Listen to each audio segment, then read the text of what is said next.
¿Lo pueden ver ahí? Sí. Ya, está bien. Bueno, comenzamos entonces, en honor al tiempo. Muy buenas tardes a todos. Agradezco Ah, en primer lugar a la asociación. ¿Me escuchan? sí. Ya, ok, Fabián. Agradezco a la Asociación de Estudiantes de IFT, capítulo SPOL, por su interés. Gracias, Fabiana, por la invitación. Sean todos bienvenidos, los compañeros de otras universidades, si están aquí, público general. Espero que esta charla cubra todas sus inquietudes y expectativas. El tema que se ha propuesto es Introducción a la germinación, un proceso para mejorar el valor nutricional y funcional de las semillas. A propósito sobre esto último, ya que mencionaba también Fabiana, mis avances en la germinación de moringa son parte de mi trabajo doctoral. Entonces, los temas que vamos a tratar son procesos, factores que afectan, la importancia y estos avances en la germinación de moringa, que justamente, pues, quiero mencionar que es un tema que se está desprendiendo de mi trabajo de investigación desarrollado como mi tesis doctoral en el Instituto de Ciencia y Tecnología de los Alimentos y Nutrición del CSIC, el Consejo Superior de Investigaciones Científicas, que es una de las agencias estatales de investigación científica más grandes de Europa, cuya sede está en Madrid, en España. Ya ven el camino que he tenido que recorrer cada año. Tengo algunos años haciendo esta investigación entre mis estancias en SPOL y mis estancias en el ICTAN. Y bueno, eso es un poco el recorrido que hay que hacer, ¿no? Y parte pues de lo que vamos a hablar hoy guarda relación con lo que vengo haciendo en este tiempo. Bueno, para entrar ya entonces en materia. Para hablar de la germinación, la verdad es que es un tema bastante complejo. Lo voy a tratar de abordar de la manera más simple posible para dar esta introducción. La germinación de las semillas es un proceso complejo y hay que recordar que estas son una parte de la planta. Específicamente se trata del principal mecanismo de reproducción de la planta que se forma mediante algo que se llama embriogénesis cigótica. Pero no vamos a hablar de eso porque de eso saben mucho los agrónomos. En palabras un poco más simples, las semillas son el óvulo fecundado, transformado y maduro de una planta y es susceptible a cambios metabólicos post-recolección, que es lo que a nosotros más nos interesa, ¿cierto? Entonces, un poquito voy a tocar el desarrollo de la semilla para poder entender luego el tema de la germinación, pero porque todo va relacionado. Entonces, lo primero que quiero que quede en su mente es que se trata de un organismo vivo y como tal va a tener un comportamiento relacionado con su metabolismo. Bien, las semillas están constituidas, ustedes pueden ver ahí en la figurita que les estoy mostrando, no es una sola figurita, verán que son dos figuritas. Ya vamos a ver por qué hay dos figuritas, una a la derecha y una a la izquierda, ambas son semillas, ¿ya? Pero trato de mostrar la anatomía que tiene una categorización importante en función de la estructura que tienen estas semillas. Bueno, las semillas están constituidas básicamente por un embrión y una reserva alimenticia y ambas están rodeadas por una cubierta seminal que deriva justamente de los tegumentos del óvulo. Las semillas se pueden categorizar como monocotiledóneas, que son las que ustedes pueden ver a la derecha, la estructura de las monocotiledóneas es la que se muestra en la figura de la derecha, o dicotiledóneas, que es la figura que se muestra en la izquierda. A medida que el embrión se va desarrollando, los cotiledones, ¿qué cosas son los cotiledones? Se estarán preguntando, es una palabra nueva y extraña. Los cotiledones son los precursores de lo que luego serán las hojas de la planta. ¿Ok? Entonces, estos cotiledones se expanden y se van produciendo varios cambios fisiológicos que permiten a la semilla ingresar a un estado de dormancia. Ya más adelante también vamos a hablar de este término, que es la dormición de la semilla. El embrión en desarrollo es alimentado por el endosperma que lo circunda. En semillas provenientes de poáceas, es decir, de gramíneas, tales como el maíz y otros cereales, el endosperma persiste en la semilla madura rodeado de la capa de aleurona. ¿Ya? Mírenlo en la figurita que está a la derecha. Y los cotiledones permanecen relativamente pequeños.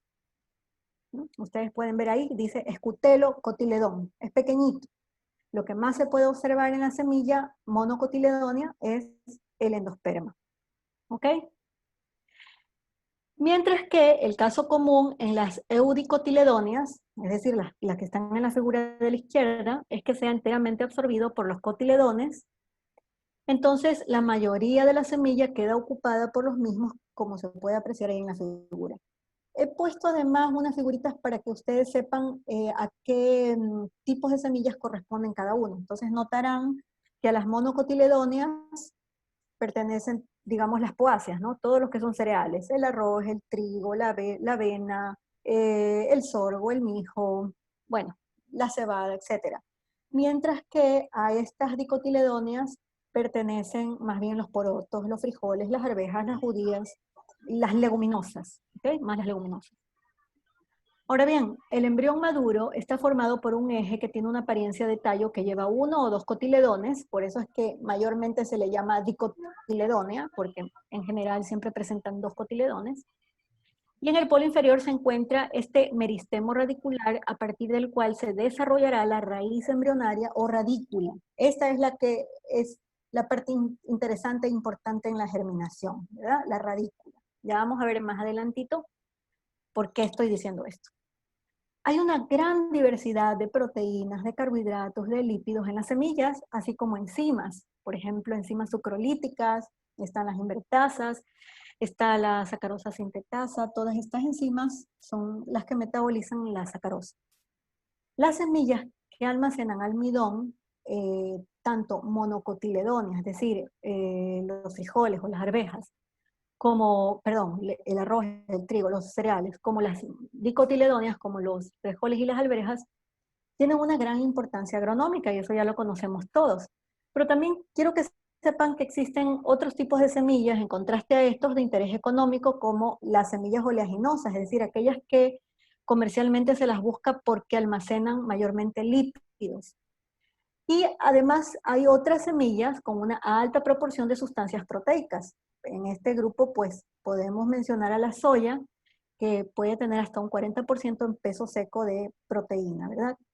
Esto un poco para mostrarles la complejidad y la variabilidad que puede haber entre especies de las semillas. Si bien estoy mostrando dos grandes categorías, eso no significa que todas las semillas, exactamente todas, tengan la estructura exactamente igual como se muestra en la figura, pero es una estructura o es una figurita que muestra la anatomía de las semillas de una manera bastante didáctica, ¿no? Para poder entenderlo.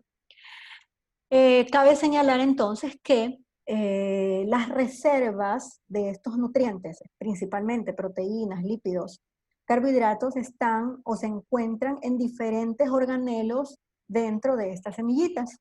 Por ejemplo, de manera fundamental, proteínas y almidones lo podemos encontrar principalmente en el endospermo, mientras que en el embrión, mayoritariamente, en la mayoría de las semillas encontramos lípidos y proteínas, ¿ok? Entonces, eso también es importante anotarlo. Las semillas también contienen cantidades variables de proteínas. Pueden ser proteínas estructurales, proteínas metabólicas, otras que participan en funciones vitales de la célula y otras pues que sirven como proteínas de reserva, como fuentes de nutrientes, especialmente nitrógeno y azufre, y a veces inclusive como tienen una función protectora. Estas proteínas de reserva representan aproximadamente un 50% del total de proteínas de las semillas y pueden ser albúminas, globulinas, prolaminas, las proteínas. Bueno, generalmente los cotiledones o el endosperma actúan como reserva de estos nutrientes, de carbohidratos, de lípidos y de proteínas, que luego darán lugar a la energía que se necesita para activar el proceso de germinación. Para llegar a ello, la semilla atraviesa 3 fases de desarrollo. Una primera fase que se denomina histodiferenciación, una segunda fase que se llama expansión y una tercera fase que es una fase de maduración y desecación. Para decirlo rápidamente, más o menos lo que caracteriza estas fases. La primera fase está caracterizada por la regulación hormonal. Ya sabemos pues que existen las hormonas vegetales, iberilinas, auxinas, citocininas y el ácido oxísico. Sin embargo, en esta primera fase existe la participación de las 3 primeras y en ausencia de la última, que es el ácido oxísico. En la segunda fase, la fase de expansión, esta se caracteriza sobre todo porque las citocininas tienden a desaparecer y se produce la síntesis y acumulación de sustancias de reserva de las que se ha hablado, ¿no? Proteínas, lípidos, carbohidratos principalmente. En la última fase, que es la fase de maduración, desaparece la conexión con la planta madre, por lo tanto, la función de mantenimiento vital la adoptan estos tejidos de reserva, es decir, el endosperma y los cotiledones. Una alta concentración de ácido oxísico en esta etapa va a ser responsable de la dormición. Y aquí entramos a lo que es una etapa de dormición, o dormición primaria que le llaman.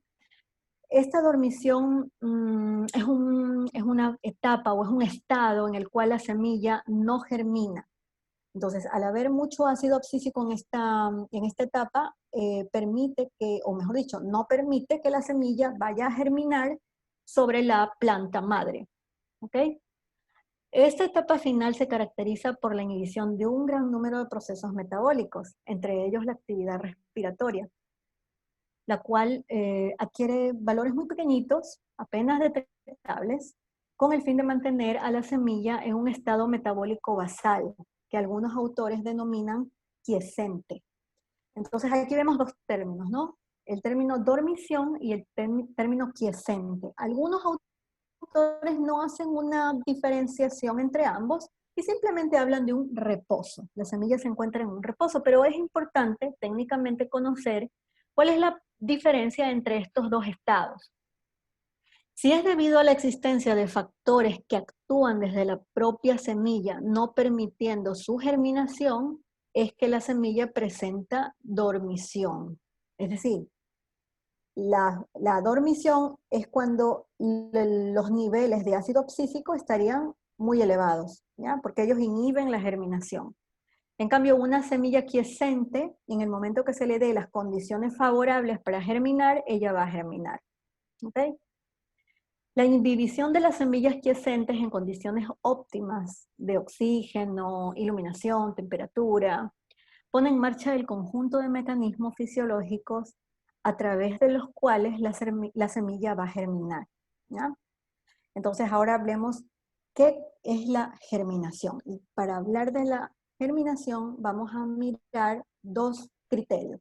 Un criterio fisiológico, que es el que podemos ver aquí en esta diapositiva, y otro criterio que es el criterio agronómico. Entonces veamos.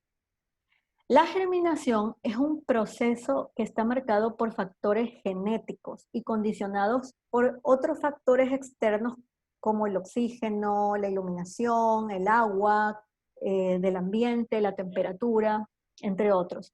El inicio de la germinación se estimula con la hidratación de la semilla, la imbibición, técnicamente hablando. En condiciones de campo, se considera que la germinación ha finalizado cuando se produce la emergencia y desarrollo de la radícula, de la plántula, que es lo que vemos en la figura de la izquierda. Esto es lo que se conoce como el criterio agronómico de la germinación. Entonces, no se puede hablar de germinación hasta ver esta plántula, ¿ok? Una plántula normal. Ahora, de acuerdo a un criterio fisiológico, la germinación finaliza con el comienzo de la elongación de la radícula, que es lo que vemos en la figura de la derecha.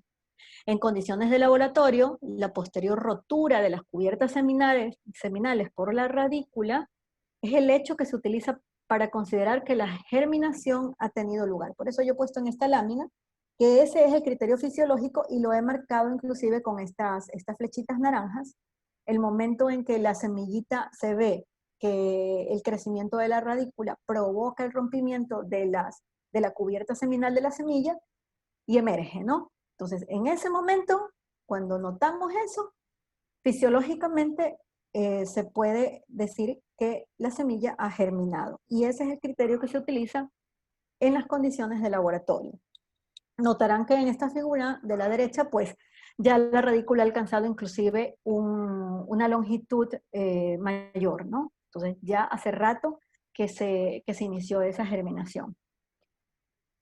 Bien, entonces ahora entramos a cuáles son las fases de la germinación. Podemos hablar de 3 fases de la germinación. Hay otros autores que hablan de más fases, pero lo más simple de que podemos hablar sobre las fases de la germinación son de estas 3, ¿no? Como ya se ha mencionado, la primera etapa de la germinación se inicia con la entrada de agua en la semilla desde el medio exterior y a esta fase se conoce como imbibición. Esta hidratación de los tejidos de la semilla es un proceso físico con una duración variable según la especie que se esté considerando. Por ejemplo, las semillas de los guisantes, que es lo que tenemos aquí en esta figura de la superior, se imbiben durante las 3 primeras horas, mientras que las semillas del apio, la entrada de agua se completa en unos 30 minutos. Entonces, vemos que es un proceso completamente variable que va a depender de la semilla y obviamente de la estructura que tiene la semilla, de la cubierta seminal, de la composición de esa cubierta seminal, de la composición de la semilla, a más de la cantidad de agua que la esté rodeando, pues no. En otras especies, como es el caso de muchas leguminosas, por ejemplo las lentejas, la entrada de agua está dificultada por las cubiertas seminales, por lo que es necesario que éstas sean alteradas mecánicamente, o sea, se rompa un poco esta cubierta seminal para que la imbibición tenga lugar. Entonces, una vez que la semilla ya se ha hidratado, comienza a activarse toda esta serie de procesos metabólicos que son esenciales para dar lugar a las siguientes etapas de la germinación. Durante la inhibición, si las condiciones del medio lo determinan, la semilla puede deshidratarse retornando a su estado inicial. En general, esta deshidratación no afecta negativamente a las semillas, porque ellas posteriormente, si se vuelven a hidratar, se puede reiniciar el proceso de germinación. No obstante, en ciertas especies, una deshidratación prolongada puede implicar la transformación de las semillas en semillas duras. Y esto implica que ellas se imbiben muy lentamente y por lo tanto van a tener una germinación más lenta y heterogénea. ¿Ok? Es el caso de algunas leguminosas como por ejemplo las judías. Bien. Otros factores que pueden influir en esta etapa de germinación son la falta de suficiente agua, es lo que llamamos el déficit hídrico, o por el contrario, que haya exceso de agua, ¿verdad? La velocidad en que se produce la hidratación también va a influir, va a ser un factor de influencia, o la temperatura a la que tiene lugar la imbibición. La sensibilidad de las semillas a la falta de agua, es decir, cuando se encuentran en déficit hídrico, también es variable según la especie. No obstante, la velocidad de germinación suele ser menor cuando la semilla ha estado sometida a este déficit hídrico y también de la misma manera se ha observado que en estas circunstancias las semillas son más susceptibles a las infecciones por hongos. En algún momento, en las primeras etapas de mi investigación, a mí me pasó que yo trataba a las semillas de moringa, yo no desconocía esto de aquí, entré un poquito a mirar qué pasaba y se me llenaban de hongos y yo no entendía por qué era lo que pasaba, ¿no? Además, el hecho de que ellas absorben agua provocaba que ellas mismas provocaran un déficit hídrico en el medio. Entonces es importante que durante esta germinación controlada yo mantuviera el nivel de humedad alto. Bueno, Por último, bueno, bueno, en otros casos, siguiendo aquí lo que está diciendo, en otros casos, la hidratación rápida de la semilla puede provocar alteraciones mecánicas, como por ejemplo la rotura del eje embrionario, que afecta la germinación y obviamente si va a ser sembrada esta semilla, volvemos al criterio agronómico, no de laboratorio, podría provocar que haya un mal crecimiento de la planta, es decir, no se establece bien la plántula y pues obviamente va a causar problemas, ¿no? Pero el principal problema que nosotros estamos viendo es que afecta definitivamente a la germinación.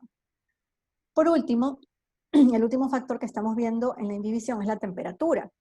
La inhibición a bajas temperaturas de semillas de algunas especies, sobre todo si las semillas son de origen tropical o subtropical, pueden provocar alteraciones en el posterior crecimiento y desarrollo ya de la planta. Entonces, una vez que la semilla ya se ha hidratado adecuadamente, considerando pues que todos estos factores podrían afectar en este proceso, se entra a esta segunda etapa, ¿verdad?, del proceso de germinación, que se denomina la germinación sensu estricto, es decir, en el sentido estricto, que se caracteriza, entre otros hechos, porque se produce una disminución en la absorción de agua por las semillas. Y eso lo podemos mirar también en la figurita. Durante esta etapa tiene lugar una activación generalizada del metabolismo de la semilla, lo cual es esencial para que se desarrolle la última fase del proceso de germinación, que es la fase de crecimiento. En esta última fase, paralelamente al incremento de la actividad metabólica, se produce el crecimiento y la emergencia de la radícula que ya atraviesan las cubiertas seminales de la semilla. Las semillas que ya han alcanzado esta fase de crecimiento ya no pueden volver a las etapas anteriores, y en el caso de que las condiciones del medio no permitan que esta fase pueda seguir adelante, entonces la semilla morirá.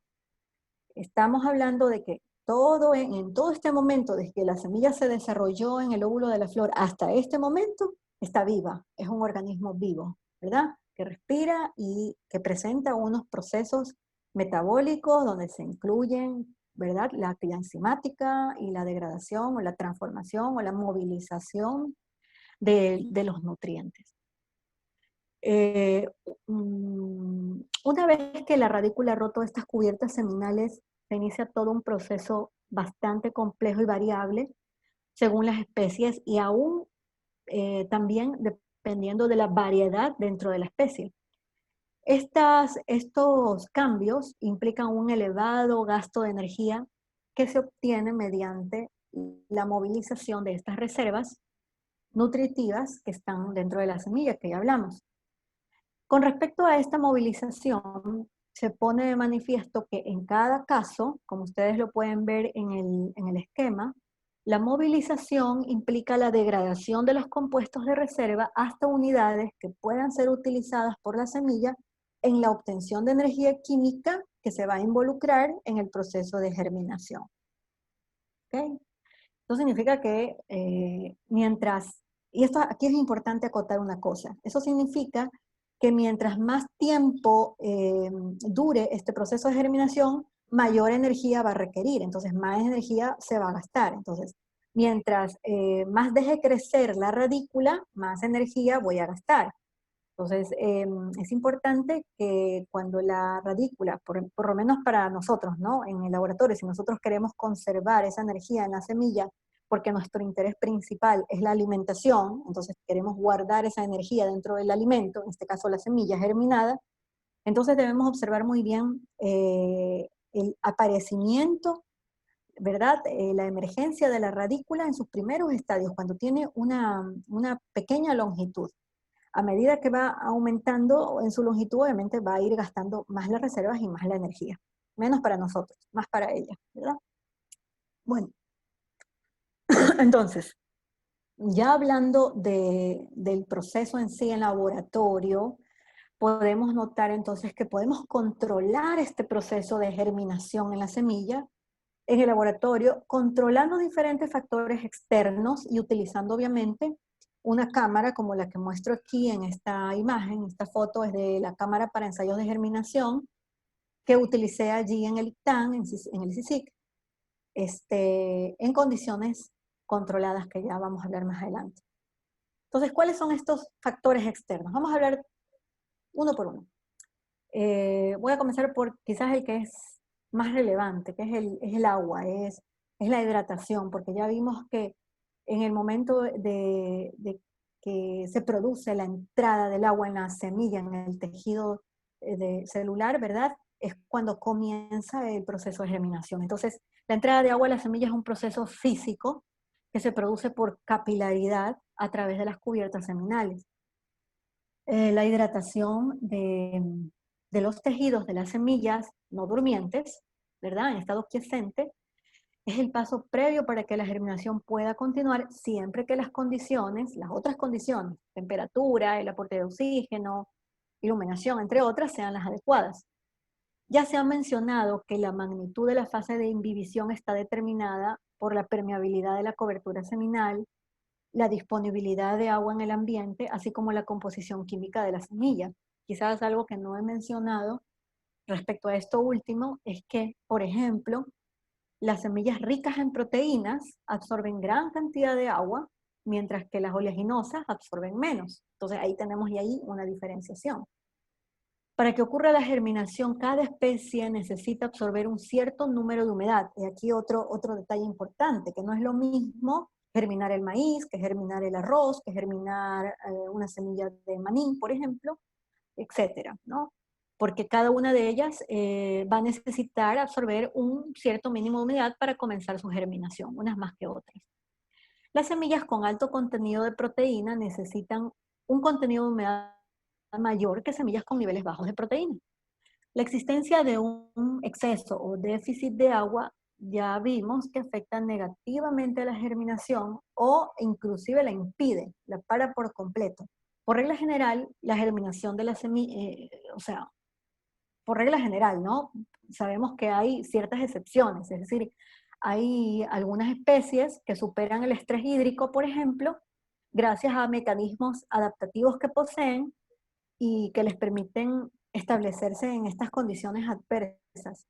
Es el caso, por ejemplo, de las malas hierbas, ¿no? No nos alimentamos de malas hierbas, pero para dar el caso, pues es el caso de ellas, que son capaces de adaptarse y germinar en suelos bastante profundos donde la humedad es mayor.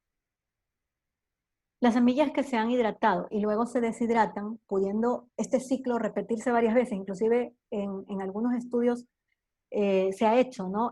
Una hidratación, deshidratación, como un ciclo, repitiéndolo varias veces, en realidad no afecta la germinación de las semillas y en algunos casos ha llegado a dar condiciones bastante favorables, haciendo que la germinación sea más corta. Algunos estudios destacan que esta hidratación-deshidratación, este ciclo así, provoca la disminución del tiempo necesario para dar lugar a la emergencia de la radícula. La suposición de que ocurra esto es que existen unos procesos metabólicos que se inician con la hidratación y luego se detienen, obviamente en la etapa de deshidratación, y luego vuelven a reiniciarse al volver a rehidratarse la semilla. ¿Okay? Ahora, aquí hay un punto interesante también y es la salinidad, ¿no? Porque yo decía, bueno, ¿y qué agua será la mejor para utilizar si voy a hacer todas mis condiciones controladas y cuál va a ser la mejor, ¿no? Entonces, tomar en cuenta que la salinidad puede limitar e impedir la entrada de agua a la semilla y por ende puede afectar la germinación o hacer que ésta no se produzca, ¿ya? Por ejemplo, las semillas de alfalfa, yo creo que ya a este punto todos hemos mirado los brotes de alfalfa, ya están en el comercio, son muy sensibles a la salinidad y aunque estas condiciones desaparezcan, las semillas ya no se recuperan. Es decir, no es posible germinar unas semillas de alfalfa si las condiciones de salinidad no son las adecuadas para ello. El otro factor es el oxígeno. El oxígeno es imprescindible para que la germinación tenga lugar, salvo ciertas excepciones. Siempre hay excepciones porque estamos hablando de todas las especies y muchas variedades, ¿verdad?, que hay entre las leguminosas y las semillas de los cereales. La germinación es un proceso que requiere un consumo considerable de energía. En las células vivas, los principales procesos que generan energía son dos. Un proceso es la respiración y el otro proceso es la fermentación. Entonces notarán que en ambos procesos hay una implicación de un intercambio gaseoso, ¿no? De dióxido de carbono y oxígeno entre las células y el ambiente. Entonces la germinación va a estar, por lo tanto, afectada por la composición de la atmósfera circundante. La mayoría de las semillas germinan sin problemas en atmósferas normales, digamos aquellas atmósferas que tienen 21% de oxígeno y 0.03% de dióxido de carbono. Pero algunas semillas sí pueden resistir bien condiciones de anaerobiosis, por ejemplo el arroz, ¿no? Que presenta un porcentaje de germinación como del 80% más o menos en presencia de un 0.3% de oxígeno. La entrada de oxígeno a la semilla también puede estar interferida por la presencia de las cubiertas seminales, de compuestos químicos como por ejemplo los fenoles o estructuras ya especializadas como la capa de mucílago que se forma, veíamos allí que ellas formaban cuando había exceso de humedad. Asimismo, las altas temperaturas que disminuyen la solubilidad del oxígeno en el agua pueden dificultar la entrada de este y por lo tanto la germinación. ¿Okay? El otro factor externo es la temperatura. Para cada especie existe un rango de temperatura dentro del cual puede tener lugar la germinación de sus semillas, considerándose como temperatura óptima de germinación la temperatura más idónea para obtener el mayor porcentaje de semillas germinadas en el menor tiempo posible. Por supuesto que esto que he dicho es desde el punto de vista agronómico. Desde el punto de vista que a mí me interesaba y creo que nos interesa a nosotros como ingenieros en alimentos, podríamos decir que la temperatura óptima es aquella a la cual obtenemos el máximo de nutrientes y de componentes bioactivos que pueda generarse en la semilla, ¿ya? Y eso ya se va a demostrar cuando les hable sobre los avances en la germinación de las semillas de moringa.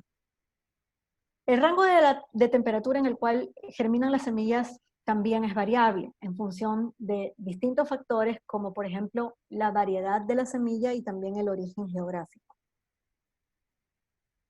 Luego tenemos la iluminación, el efecto en que las condiciones de iluminación tienen sobre las semillas permiten clasificar a estas en tres categorías. Tenemos semillas con fotosensibilidad positiva, semillas con fotosensibilidad negativa y semillas no fotosensibles. En el primer caso, las semillas con fotosensibilidad positiva son las que germinan preferentemente bajo iluminación. ¿Okay? Obligadamente necesitan luz. Las de fotosensibilidad negativa germinan preferentemente en la oscuridad, mientras que la iluminación inhibe su germinación.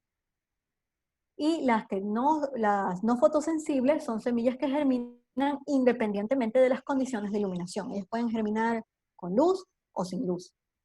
De hecho, la semilla de moringa, pues germina así. Puede germinar en condiciones de luz, por una parte, y condiciones de oscuridad en otra parte de la germinación, en otra fase de la germinación. Finalmente tenemos los factores hormonales. Desde el punto de vista de la germinación, las hormonas vegetales se pueden dividir en dos grandes grupos. Las que promueven la germinación, las promotoras de la germinación, como por ejemplo las giberilinas, o las inhibidoras de la germinación, como el ácido abscísico. ¿Ok? Ahora bien, para entender mejor el rol que tendría este proceso de germinación en el mejoramiento del valor nutricional y funcional de las semillas, me voy a referir a los avances de la germinación de la semilla de moringa. Ya voy a introducirme un poco más ya en mi tema. Perdón, un ratito. Como ya se va a terminar la sesión, chicos, por favor, todos vuelvan a conectarse al mismo link que les enviamos para que pueda seguir la reunión. ¿Incluida yo? Sí, ¿Me tengo que volver a conectar? Sí, todos Listo. se tienen que volver a conectar. Okay. Así que creo que como solo van a quedar algunos segundos, voy a terminar ahora la reunión mejor. para que todos puedan conectarse de nuevo. Paremos ¿Sí? aquí y continuamos. Sí, Listo. perfecto. Muchas gracias, chicos. Okay. Cuídense.